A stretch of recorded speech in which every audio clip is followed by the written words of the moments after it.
नमस्कार, मैं हूं शुभम और आप लोग देख रहे हैं अपना पसंदीदा प्लेटफॉर्म गोल्डन बिहार। तो आज की इस वीडियो में हम लोग बात करने वाले हैं कि एक फिल्म करने के लिए भोजपुरी सुपरस्टार कितना रुपए चार्ज करते हैं। जी हाँ, आज के इस वीडियो में मैं आपको बताऊंगा कि एक फिल्म करने के लिए कितना रुपए लेते हैं भोजपुरी के सुपरस्टार एक्टर। तो आज का ये वीडियो बहुत ही इंटरेस्टिंग होने वाला है, तो वीडियो को बिना स्किप करे लास्ट तक देखिएगा। और चैनल पर फर्स्ट टाइम विजिट कर रहे हैं तो चैनल को सब्सक्राइब करके बेल आइकन को ऑल पर जरूर प्रेस कर लीजिएगा ऐसी इंटरेस्टिंग वीडियो देखने के लिए। तो मैं आपको बता दूं कि भोजपुरी इंडस्ट्री भी हॉलीवुड, टॉलीवुड और साउथ इंडस्ट्री की तरह ही आगे निकल चुकी है और भोजपुरी के एक्टर भी एक फिल्म करने के लिए लाखों रुपए चार्ज करते हैं। तो चलिए सबसे पहले बात कर लेते हैं अरविंद अकेला कल्लू की।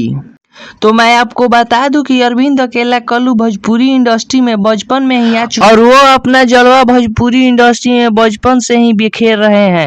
वहीं अगर बात कर ली जाए कि अरविंद अकेला कल्लू एक फिल्म करने के लिए कितना रुपए लेते हैं, तो मैं आपको बता दूं कि अरविंद अकेला कल्लू एक फिल्म करने के लिए 28 से 30 लाख रुपए तक चार्ज करते हैं। तो चलिए वीडियो में आगे बढ़ते हुए बात कर लेते हैं यश मिश्रा की।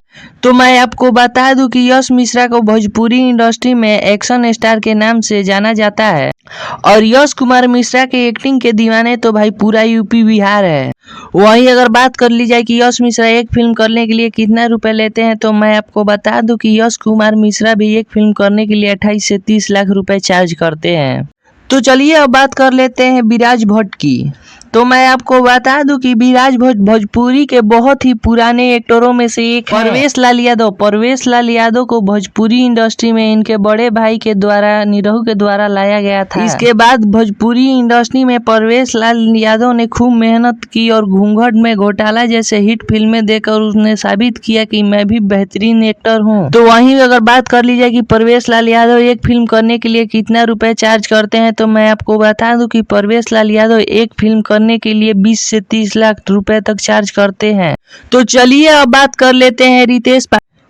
तो मैं आपको बता दूं कि रितेश पांडे भोजपुरी इंडस्ट्री में अपनी गायकी से सफर शुरू किया था। उसके बाद उन्होंने एक्टिंग में भी जलवे बिखेरने लगे। रितेश पांडे के द्वारा हेलो कौन जैसी सॉन्ग हिट लिस्ट में शामिल है।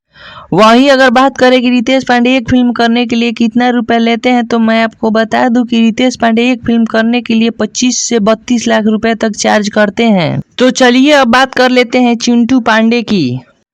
तो वहीं अगर चिंटू पांडे की बात करें, तो मैं आपको बता दूं कि चिंटू पांडे का डायलॉग का दीवाना तो भाई पूरा यूपी बिहार है और चिंटू पांडे की ज्यादातर फिल्में पारिवारिक ही होती है। तो वहीं अगर बात कर ली जाए कि चिंटू पांडे अपने एक फिल्म के लिए कितना रुपए चार्ज करते हैं, तो मैं आपको बता दूं कि चिंटू पांडे एक फिल्म करने के लिए 30 से 35 लाख रुपए चार्ज करते हैं। तो चलिए अब बात कर लेते हैं भोजपुरी के पावर स्टार कहे जाने वाले पवन सिंह की। तो मैं आपको बता दूं कि भोजपुरी इंडस्ट्री में पवन सिंह के बॉडी के लिए उनको सलमान खान कहा जाता है और पवन सिंह ने अपने एक्टिंग को सर्वप्रथम गायकी से ही स्टार्ट किए थे और ये अपनी एक फिल्म के लिए 60 से 70 लाख रुपए चार्ज करते हैं। तो चलिए अब बात कर लेते हैं खेसारी लाल यादव की। तो मैं आपको बता दूं कि खेसारी लाल यादव ने सन 2012 में साजन चले ससुराल की फिल्म से भोजपुरी इंडस्ट्री में एंट्री की थी। तो वहीं अगर बात कर लीजिए कि खेसारी लाल यादव अपने एक फिल्म के लिए कितना रुपए चार्ज करते हैं, तो मैं आपको बता दूं कि खेसारी लाल यादव अपने एक फिल्म के लिए 50 से 60 लाख रुपए तक चार्ज करते हैं। आप इनमें से किसका फैन है कमेंट करके जरूर बताइएगा और वीडियो अच्छा लगा तो वीडियो को लाइक कर दीजिएगा और चैनल को अभी तक सब्सक्राइब नहीं किए हैं तो चैनल को सब्सक्राइब करके बेल आइकन को ऑल पर जरूर प्रेस कर लीजिएगा ऐसी इंटरेस्टिंग वीडियो देखने के लिए। मिलते हैं किसी नए वीडियो में। धन्यवाद।